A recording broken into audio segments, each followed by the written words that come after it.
আমার মা একজন অঙ্গনারী ওয়ার্কার। মার স্কুলে ছাতু খাওয়ানো হতে বলে আমরা মার স্কুলকে ছাতু খাওয়া স্কুল বলতাম।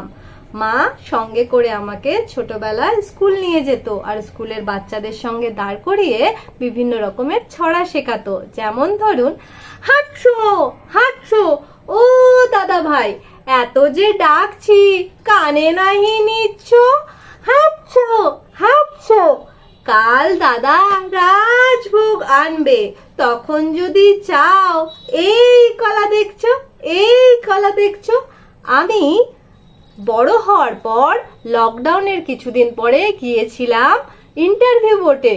আর ইন্টারভিউ বোর্ডে আমাকে তখন জিজ্ঞেস করলো, তোমার এই মুহূর্তে মনে পড়ছে ছোটবেলার একটা ঘটনা বলো।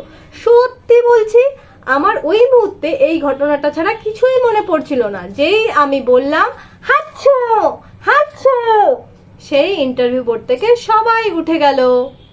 সবাই ভাবলো আমার করোনা হয়েছে, তার জন্য আমাকে 14 দিনের কোয়ারেন্টাইনে থাকার সাজা দেওয়া হলো। আমার কি দোষ আমি নিজেও বুঝতে পারলাম না।